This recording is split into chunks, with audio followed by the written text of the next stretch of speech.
നിങ്ങളുടെ ഇഷ്ട പരമ്പരകൾ എക്സ്ക്ലൂസീവായി സൺ നെക്സ്റ്റ് ആപ്പിലൂടെ തികച്ചും ഫ്രീ ആയി ഇപ്പോഴേ ആപ്പ് ഡൗൺലോഡ് ചെയ്യൂ. അന്ന് ശില്പയുമായിട്ടുള്ള കല്യാണത്തിന് ചെയ്ത കളികളെല്ലാം അവള് നേരിട്ട് വെട്ടി വെട്ടി കളിച്ചു കേറി. അമ്മയുടെ പൊട്ടാസ് വെടിയൊന്നും ഇനി നടക്കത്തില്ല. യതിയങ്കിളിന്റെ തലേന്നുള്ള തട്ടിക്കൊണ്ടുപോകലൊന്നും ഏശാൻ പോകുന്നില്ല. ബുദ്ധി കൊണ്ട് കളിക്കണം. ബുദ്ധി മാത്രം പോരാ, ശക്തിയും വേണം. സൂപ്പർ തന്ത്രങ്ങൾ മെനയണം. അന്ന് സദാചാര കല്യാണമെന്നും പറഞ്ഞ് ഗിരിജാന്റിയുടെ ഗുണ്ടകള് ആ കടന്തൽ കണ്ണനും ഫൈസിയൊക്കെ ഞങ്ങള് റൂമിലിട്ട് പൂട്ടിയില്ലേ? അന്ന് 1/2 മണിക്കൂർ നേരം കൊണ്ട് ആ പൊണ്ണത്തടേനെ ഒന്ന് പാട്ടിലാക്കാൻ ഞാൻ ഒരുപാട് നോക്കിയതാ. അന്ന് എനിക്കൊരു ലക്ഷ്യമുണ്ടായിരുന്നു.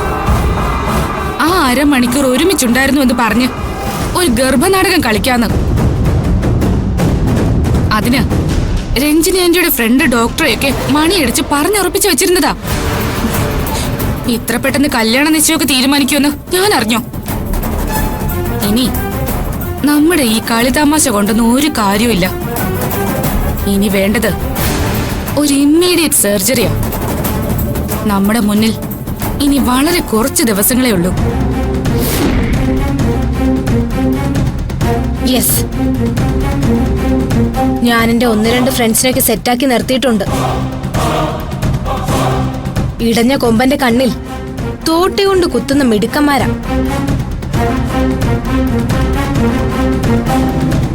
എന്തെങ്കിലും ഐഡിയ കിട്ടാതിരിക്കില്ല.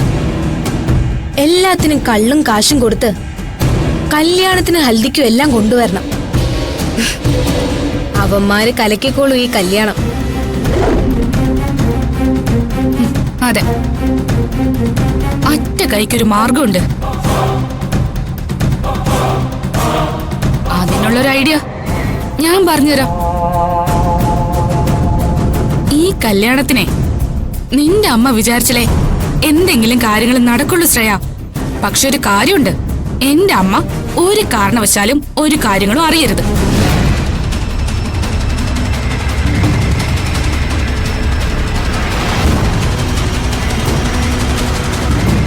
നീ ഓക്കെ ആണോ?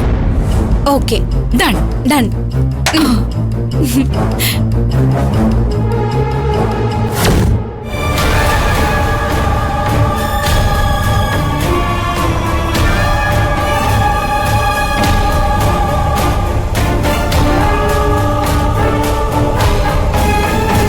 നീ എന്താ പതിവില്ലാതെ ഈ മുറിയില്? അതെന്താ അങ്കിൾ, ഞാൻ ഇവിടെ വരാറില്ലേ, ഇവിടെ ഇരിക്കാറില്ലേ? അങ്കിൾ ഇല്ലാത്തപ്പോ ഞാൻ ആന്റിയുടെ കൂടെ ഇവിടെ വന്ന് കിടക്കാറുമുണ്ട്. ഓ, നിന്റെ അവകാശവും അധികാരവും ഒന്നും ചോദിച്ചതല്ല. രഞ്ജിനിയെ മുറിയിൽ കണ്ടില്ല, നീ ഒറ്റയ്ക്കിരിക്കുന്നതുകൊണ്ട് ചോദിച്ചതാ. നിന്റെ ആന്റി പറഞ്ഞതൊക്കെ കൊണ്ടുവന്നിട്ടുണ്ട്. ലിസ്റ്റിലെ ഏതോ ഒരു സാധനം കിട്ടിയില്ല. അവൾ എവിടെ പോയി? ആ, ഒന്നും പറയണ്ട. ആന്റി ഇപ്പൊ മറുകണ്ട ജാടി ലക്ഷണ. ഗിരിജാന്റിയോട് ചേർന്ന് രൂപേഷേട്ടനെതിരെ എന്തൊക്കെയോ പദ്ധതികൾ പ്ലാൻ ചെയ്യാം. ഒന്നും നടക്കാൻ പോകുന്നില്ല. ആ ദർശന, അവൾ ആരാ മോള്? ഒരു പണിയും ആ ദർശനയുടെ അടുത്ത് നടക്കാൻ പോകുന്നില്ല.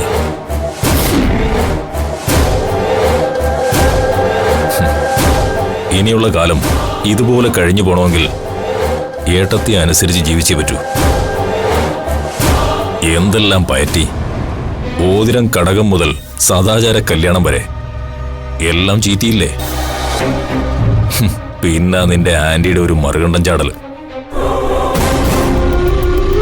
ഒന്നാമത് ഗിരിജയുടെ മുന്നിൽ പൊരുതാനുള്ള ശേഷിയൊന്നും നിന്റെ ആന്റിക്കില്ല. ഗിരിജ കൂടെ നിൽക്കുന്നുവെന്ന് ഭാവിക്കുകയും ചെയ്യും, കുതികാല് വെട്ടുകയും ചെയ്യും. ഇവളങ്ങനല്ല.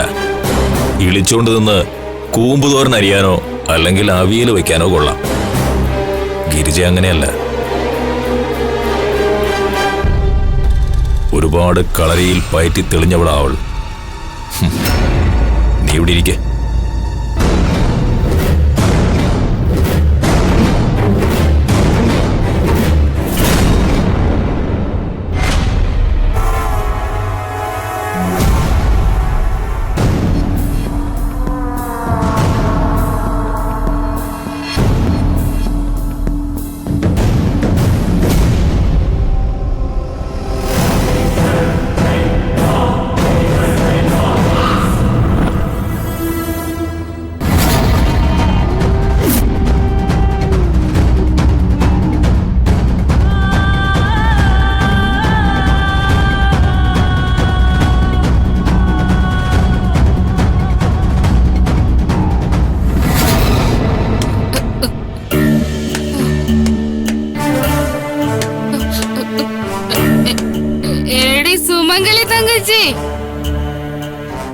അമ്മായി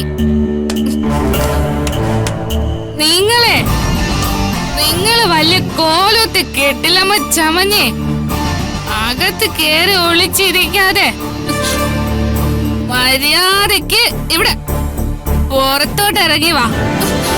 എന്നിട്ട് എന്റെ ചോദ്യത്തിന് ഉത്തരം പറ. എവിടെ നിങ്ങളുടെ മോൻ? ആ റോഡ് റോളർ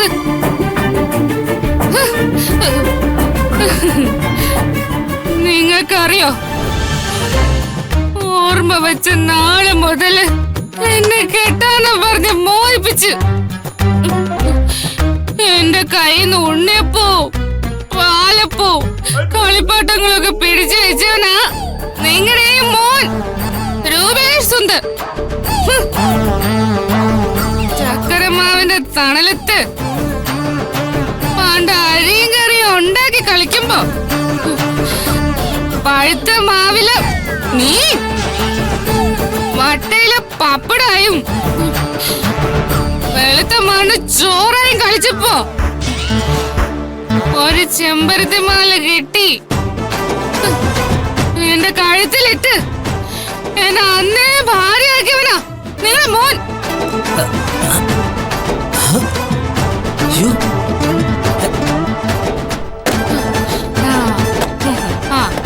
വല്ലതും അറിയുന്നുണ്ടാ? വളരുമ്പോ എനിക്ക് എന്നെ കെട്ടിച്ചേരാന്ന് നിങ്ങൾ ഉറപ്പ് തന്നതാ അല്ലേ? ഇവിടെ പറഞ്ഞിട്ട് കാര്യമില്ല. എവിടെ കയറി വിളിച്ചിരിക്കുക എന്റെ തങ്കച്ചി അമ്മായി? എന്റെ ചോദ്യത്തിന് ഉത്തരം പറ. ഞാനെന്ത് ചോദിച്ചു? എന്നാൽ ഇപ്പൊ എന്റെ ചോദ്യം അതല്ല. എവിടുന്നോ വന്ന് കയറി ഒരുത്തി ഇപ്പൊ മോന് കെട്ടിച്ചെടുക്കാൻ നോക്കുന്നുണ്ടല്ലോ. എനിക്ക് എന്താ ഒരു കുറവ്? ഇന്ന് രണ്ടിലൊന്ന് തീരുമാനിക്കണം. അവളെ ആ ദർശനയെ നീ അവളെ കേട്ടോ അതെന്നെ കെട്ടുവോ? എനിക്കത് അറിയണമല്ലോ. നിക്ക് ബോസേ, ഞാൻ പോവാം.